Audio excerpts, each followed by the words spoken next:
Откровенный, порой нелицеприятный разговор президента с банкирами Абхазии длился более часа. Из 12 банков, существующих в Абхазии, 5 не работают. Из оставшихся 7 только 3-4 функционируют, да и то в полоборота. Суммы выданных кредитов, по словам президента, ошеломляют. Суды вынесли решение по исковым заявлениям банков на сумму 651 миллион рублей.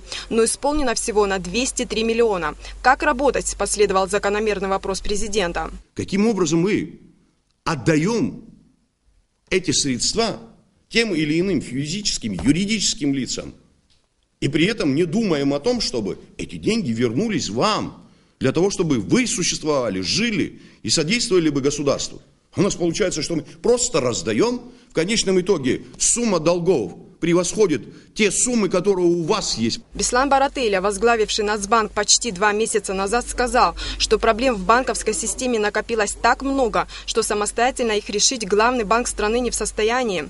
По его словам, необходимо объединить усилия нескольких министерств, а также пересмотреть банковское законодательство. Уже создана рабочая группа в парламенте, насколько знаю, будет заниматься этим вопросом в ближайшее время.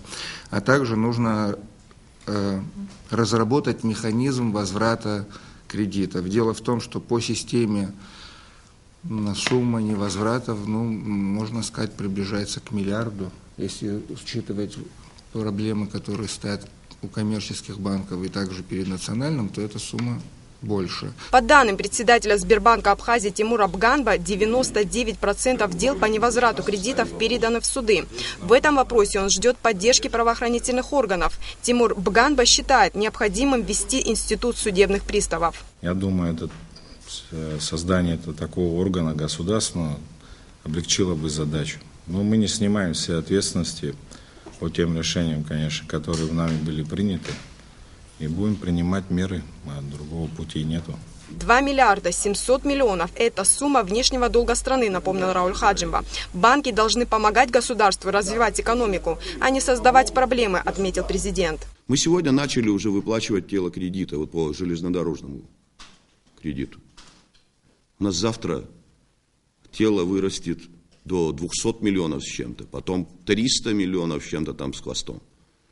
Так мы, если с вами сегодня не будем работать на то, чтобы у государства были бы эти возможности, тогда грош цена вашей деятельности. По словам заместителя Нацбанка Эммы Таня, банки неохотно обращаются в суды из-за судебных издержек. Она предложила ввести запрет в отношении должников выезжать за пределы страны, а также сократить сроки рассмотрения исковых заявлений банков.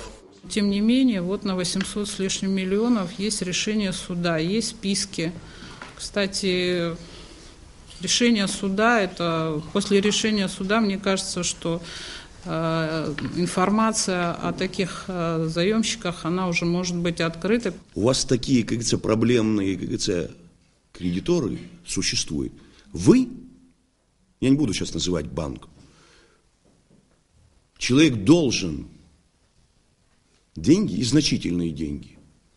И зная о том, что этот человек проблемный, вы ему выдаете еще миллионы в качестве кредита.